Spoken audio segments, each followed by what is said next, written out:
warahmatullahi wabarakatuh. Perkenalkan, nama saya Nur Fadila SPH dengan NIM 25143200007.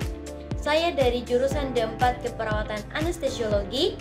Saya dari kelas A dengan dosen pengampu mata kuliah Pendidikan Agama Islam yaitu Pak Zubair Esos MSI. Di video kali ini saya akan menyampaikan materi tentang keimanan dan ketakwaan dalam konteks pentingnya menjaga lisan. Kenapa pentingnya menjaga lisan?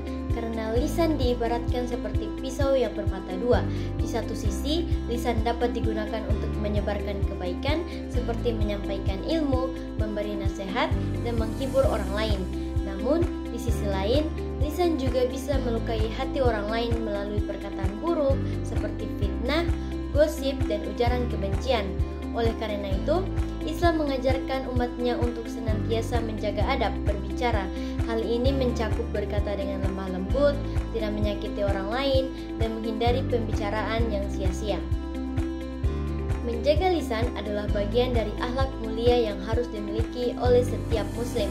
Dalam Al-Quran dan hadis, menjaga lisan sangat ditekankan karena setiap perkataan akan dipertanggungjawabkan di hadapan Allah Subhanahu wa Ta'ala. Dengan menjaga lisan, seorang muslim tidak hanya menjaga hubungan baik dengan sesama, tetapi juga mendekatkan diri kepada Allah Subhanahu wa Ta'ala dan meraih kemuliaan di dunia maupun akhirat. Pentingnya menjaga lisan diterangkan dalam Quran surat Qaf ayat 18 yang berbunyi, A'udzubillahi minasyaitonirrajim. Bismillahirrahmanirrahim. Ma yalfi'u min qaulin illa ladaihi raqibun atid. Yang artinya, tiada suatu ucapan pun yang diucapkannya melainkan ada di dekatnya malaikat pengawas yang selalu hadir. Ada pula dijelaskan dalam Quran surat Al-Isra ayat 53 yang artinya, katakanlah kepada hamba-hambaku supaya mereka mengucapkan perkataan yang lebih baik atau benar. Sesungguhnya setan itu selalu menimbulkan perselisihan di antara mereka. Sesungguhnya setan adalah musuh yang nyata bagi manusia. Menjaga lisan. Adapun contoh dari menjaga lisan yaitu yang pertama, berpikir sebelum berbicara. Yang kedua, hindari menggunjing, fitnah, dan menyebarkan berita hoaks. Yang ketiga, gunakan kata-kata yang baik atau sopan santun. Dan yang keempat, tidak saling mencela atau memberi julukan yang buruk. Adapun cara untuk menjaga lisan yaitu dengan selalu berzikir dan berdoa, berpikir sebelum berbicara, membiasakan diam, menghindari topik-topik negatif, serta membangun lingkungan yang positif. Adapun manfaat dari menjaga lisan yaitu dapat mempererat hubungan dengan sesama, menciptakan suasana harmonis, dapat menjaga reputasi diri, menghindari dosa dan konflik, serta mendapatkan ridho dari Allah Subhanahu wa Ta'ala.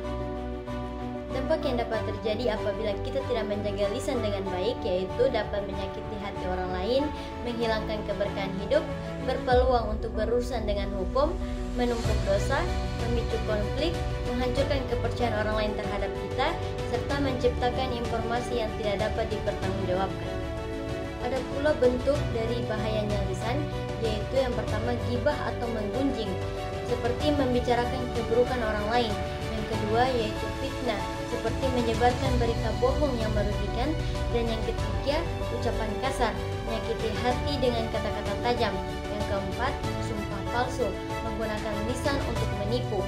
Dan yang kelima, perkataan yang sia-sia, seperti menghabiskan waktu untuk hal yang tidak bermanfaat. Dalam materi pentingnya menjaga lisan, saya mengangkat satu buah studi kasus, yaitu kasus Gus Miftah dengan penjual ST.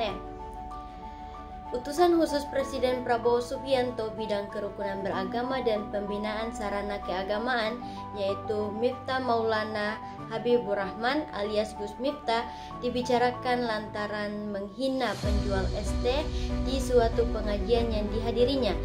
Potongan video Gus Miftah mengolok-olok seorang penjual ST viral di media sosial dan mendapat perhatian dari warganet.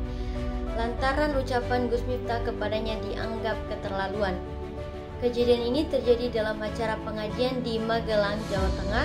Gus Miftah yang mengisi acara itu mengolok-olok penjual ST di depan para hadirin yang hadir.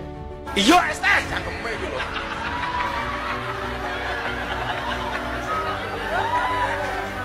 Sabar, sabar.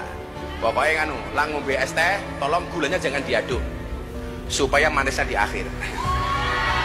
Es tehmu cik oke ra? Masih? Ya kono didol goblok.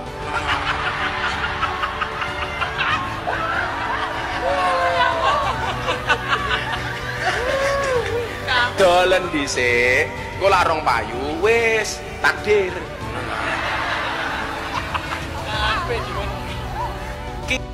Islam mengajarkan pentingnya adab dalam berbicara.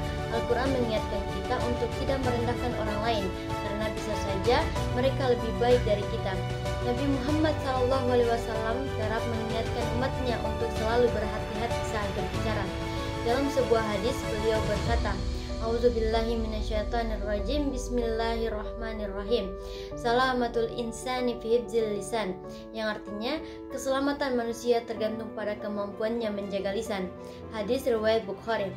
Ada pula syair yang menjelaskan tentang pentingnya menjaga lisan, yaitu laqad yurja li jarhis sayfi bur'un wala bur'un lima jarhal lisani, yang artinya kalau pedang melukai tubuh masih ada harapan untuk sembuh, tetapi kalau lidah melukai hati, kemana obat akan dicari.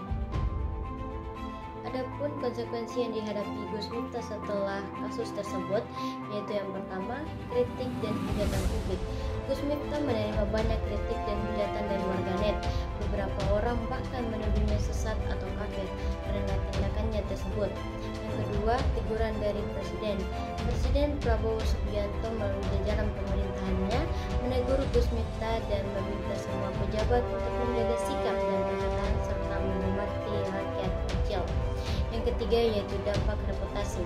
Insiden tersebut bersama kontroversi lainnya berdampak pada reputasinya sebagai pendakwa dan tokoh publik, menjadikannya sorotan media dan bahan diskusi tentang etika berdakwah.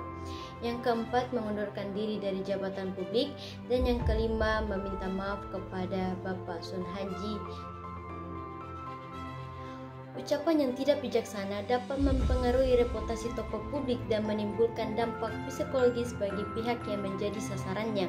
Dalam kasus Gus Miftah, kata-katanya tidak hanya mencoreng citranya sebagai seorang ulama, tetapi juga melukai harga diri pedagang kecil yang menjadi sasarannya.